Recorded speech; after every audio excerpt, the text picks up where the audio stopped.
Assalamualaikum warahmatullahi wabarakatuh.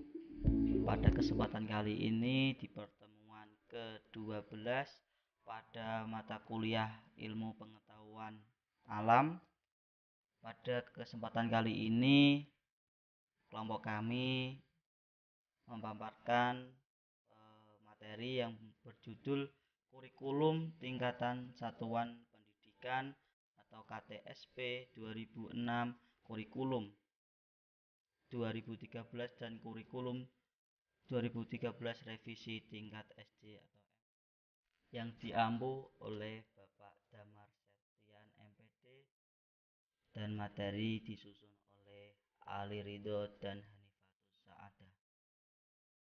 Pada kesempatan kali ini rumusan materi pada materi kali ini yang pertama yaitu KTSP atau Kurikulum Tingkat Pendidikan tahun 2006. Yang kedua yaitu Kurikulum 2013 dan yang terakhir yang ketiga yaitu Revisi Kurikulum 2013 tingkat SD atau MI. Poin yang pertama yaitu pengertian kurikulum KTSP tahun 2006. KTSP merupakan kurikulum operasional yang disusun dan dilaksanakan oleh masing-masing satuan pendidikan dengan memperhatikan dan berdasarkan standar kompetensi dan kompetensi dasar yang dikembangkan oleh Badan Standar Nasional Pendidikan atau BSNP. Pengembangan KTSP diserahkan kepada para pelaksana pendidikan guru, yaitu guru, kepala sekolah, komite sekolah, dan dewan sekolah untuk mengembangkan berbagai kompetensi pendidikan dengan pengetahuan, keterampilan, dan sikap pada setiap satuan pendidikan di sekolah dan daerah masing-masing. Penyusunan KTSP oleh sekolah dimulai tahun ajaran 2007-2008 dengan mengacu pada standar isi atau SI dan standar kompetensi kelulusan atau SKL untuk pendidikan dasar dan menengah sebagaimana yang diterbitkan oleh Peraturan Menteri Pendidikan Nasional masing-masing. Implementasi KTSP membutuhkan penciptaan iklim pendidikan yang memungkinkan tumbuhnya semangat intelektual dan ilmiah bagi setiap guru. Diharapkan guru dapat melakukan inovasi-inovasi kreatif dalam bentuk penelitian tindakan terhadap berbagai teknik atau model pengelolaan pembelajaran yang mampu menghasilkan lulusan yang kompeten. Untuk menjamin mutu KTSP perlu adanya strategi operasional penjaminan mutu KTSP di masa mendatang. Perlu diadakan audit mutu ke sekolah-sekolah pasca diterapkannya KTSP.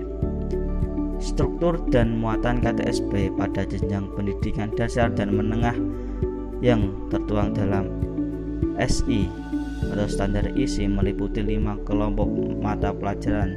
Yang pertama yaitu kelompok mata pelajaran agama dan akhlak mulia. Yang kedua yaitu kelompok mata pelajaran kewarganegaraan dan kepribadian. Yang ketiga yaitu kelompok mata pelajaran ilmu pengetahuan dan teknologi. Yang terakhir kelompok mata pelajaran estetika.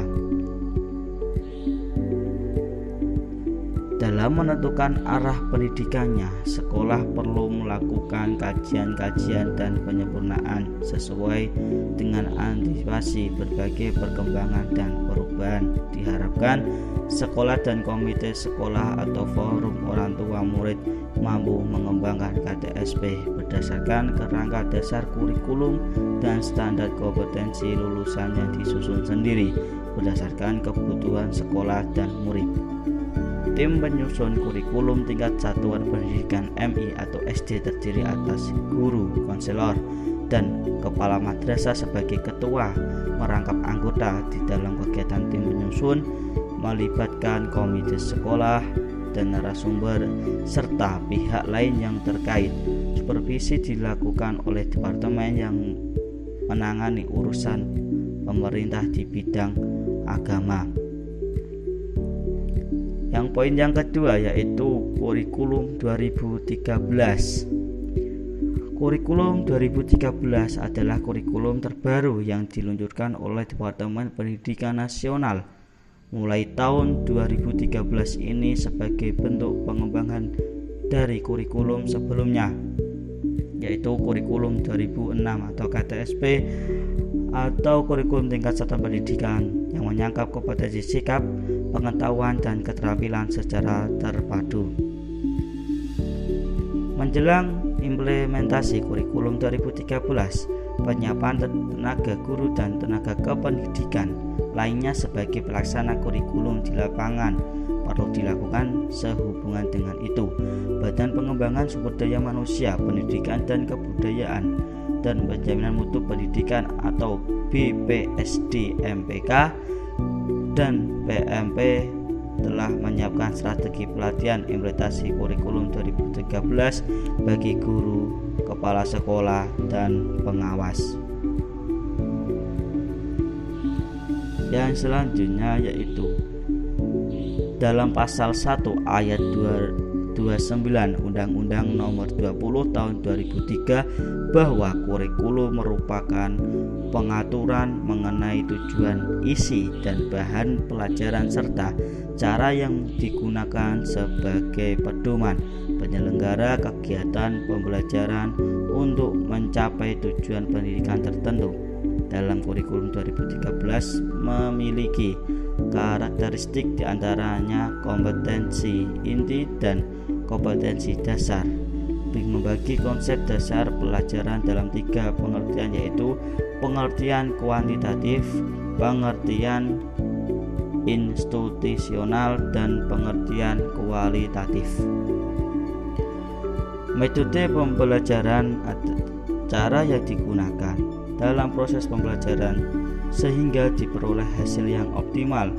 Adapun berbagai metode pembelajaran yang dapat digunakan pendidikan dalam kegiatan pembelajaran antara lain yang pertama yaitu metode ceramah. Metode ini materi dari guru kepada siswa melalui bahasa lisan, baik verbal maupun nonverbal. Yang kedua yaitu metode latihan, penyampaian materi melalui upaya penanaman kebiasaan-kebiasaan tertentu sehingga diharapkan siswa dapat menyerap materi secara optimal. Yang ketiga yaitu metode tanya jawab, penyajian materi pelajaran melalui bentuk pertanyaan yang harus dijawab oleh anak didik. Yang keempat yaitu metode karya wisata. Metode penyampaian materi ini dengan cara membawa langsung anak didik ke objek di luar kelas atau di lingkungan kehidupan nyata. Yang kelima yaitu metode demonstrasi, metode pembelajaran dengan cara memperlihatkan suatu proses atau suatu benda yang berkaitan dengan bahan pembelajaran. Yang keenam yaitu metode sosidrama, metode pembelajaran yang memberikan kesempatan kepada anak didik untuk melakukan kegiatan memainkan peran.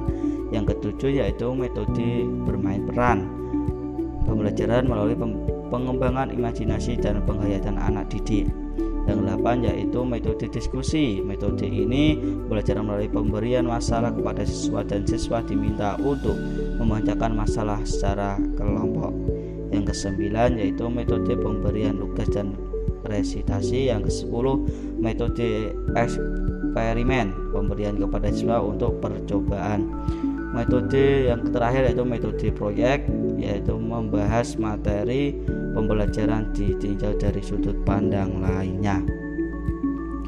Poin yang ketiga yaitu revisi kurikulum 2013. Dalam sebuah kurikulum memiliki kerangka dasar.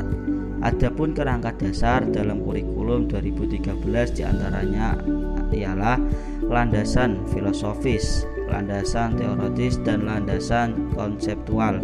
Selain itu, dalam kurikulum 2013 juga memiliki karakteristik yaitu berfokus pada pengembangan spiritual, sosial, kemampuan intelektual dan psikomotorik, serta keterampilan atau keahlian yang dapat diimplementasikan dalam kehidupan masyarakat. Dalam sebuah kurikulum terdapat pengorganisasian yang dimana semua itu memerlukan prinsip manajemen kurikulum, yaitu produktivitas, demokratisasi, kooperatif, efektivitas, efisiensi, dan mengarah pada visi, misi, tujuan. Penerapan kurikulum 2013 juga memerlukan strategi implementasi yang memuat penyiapan dan pembinaan guru dalam melaksanakan kurikulum 2013 dan menyiapkan buku sebagai pendamping pelaksanaan atau penerapan kurikulum 13. Di dalam kurikulum 13 ini, revisi juga memuat 7 aspek perubahan yang memungkinkan merupakan hasil evaluasi pada kurikulum sebelumnya dan diimplementasikan dalam kurikulum 2013. Di antaranya kompetensi lulusan, kedudukan mata pelajaran, pendekatan struktur kurikulum, proses belajar, penilaian kegiatan ekstrakurikuler. Dan sekian pemaparan pada kelompok kami, semoga bermanfaat apa yang kami sampaikan pada pertemuan kali ini. Kurang lebihnya mohon maaf. Assalamualaikum warahmatullahi